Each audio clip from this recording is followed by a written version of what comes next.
January 26, 1986 abalwanyi ba National Resistance Army basomoka ne bayingira Kampala okumamula obuyinza ku Apollo Milton Obote. Nga 28 January 1986 Yoweri Kaguta Museveni yakuba ebirayiro ku kizimbe kya Parliament mu Kampala era n'akwasibwa obuyinza okukulembera Uganda ng'omukulembeze ow'omwenda bukya ggwanga lifuna obwetwaze.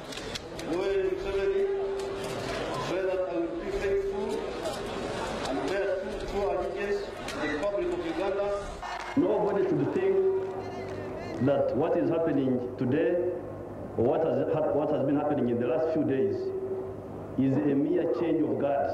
Ekimu ku bye yasuubiza nti bannayuganda baleme kulowooza nti zino nkyukakyuka eza bulijjo wabula zaali za muggundu mu by'obufuzi by'eggwanga. I think this is a fundamental change in the politics of our country.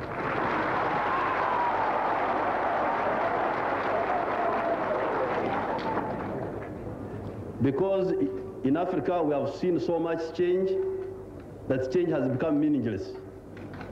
It's no longer change but merely turmoil. This group getting rid of that group and that group doing worse than the group it got rid of.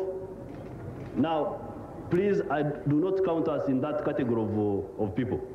Amawulire g'ebweru nga New York Times gonno gawandiika nti omuyeekera alayiziddwa ng'omukulembeze wa Uganda wabula eri bannayuganda abaali bamwegesa amaaso yali mu kifaananyi eky'omununuzi. Abaaliwo ku olwo olunaku lwonna kati bakyalutenda. Enguudo zaali za kalangi enzirugavu, kyenvu n'emmyufu ez'abendera y'eggwanga era nga zaali zikwatiridde abantu olw'essanyu, obugombe n'emirere nga bisaanikidde ebitundu by'eggwanga eby'enjawulo. Abanywamu ku olwo baayitawo we bandikomye, bangi baawuuta ku ssupu w'enkoko okwekulisa. Essuubi ly'obukulembeze obusinga ku bwe baali balabye nga lisusse, ow'erimu ku olwo yatemya ku waabiri.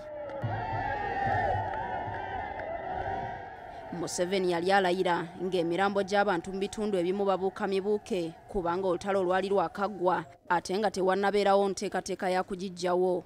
Wadde okutya kwali kungi, bannayuganda baabuuka emirambo okujaguza okulayira kwa Museveni naye ebyafaayo biraga nti essanyu eryo lyali liva ku bulumi obw'emyaka egiwera bannayuganda bwe bali balina, gamba ng'obukambwe bw'ab'ebyokwerinda, omwali okuwamba abantu okw'ekyoyonoonere, okusibibwa mu makomera nga teri kuwozesebwa oba obwenkanya, amagye okubba ebintu by'abantu nga teri akuba ku nsolobotto, obusosoze mu mawanga bwali bungi, obwannakyemalira, ssaako ebikolwa ebirala ebityoboola eddembe ly'obuntu.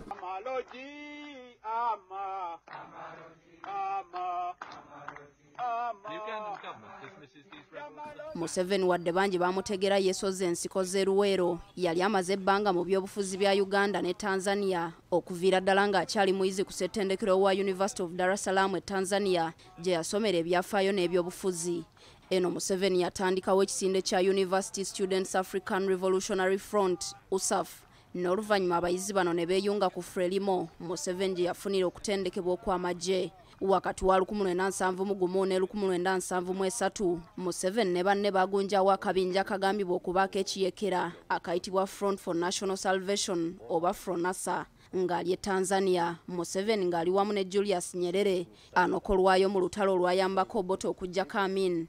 Ate mu 1980 Museveni yakomawo mu Uganda n'asiisira mu bukiikaddyo bw'eggwanga, olwo nno kwe kutandikawo ekisinde kye yatuuma Movement for the Struggle for Political Rights, so nga ate abalala baali bakiyita the Popular Resistance Army. Ezimu ku nsonga ezaali ku mwanjo kwali kubba bululu. Omukutu gw'ebyafaayo ogwa Wikipedia gulaga nti ekibinja kya Popular Resistance Army kyakwatagana n'ekibinja kya Yusuf Lule ekya Uganda Freedom Fighters ne bagunjawo National Resistance Army, eggye eryalwana olutalo okutuusa we baawangula ne lyeyubula okufuuka ekibiina ekya National Resistance Movement.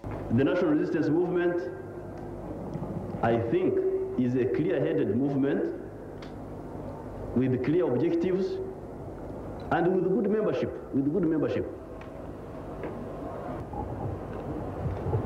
I think it makes a very big difference from the situation in which we were, where the very people in power were they themselves encouraging evil instead of trying to combat evil. I think this is a slightly different situation.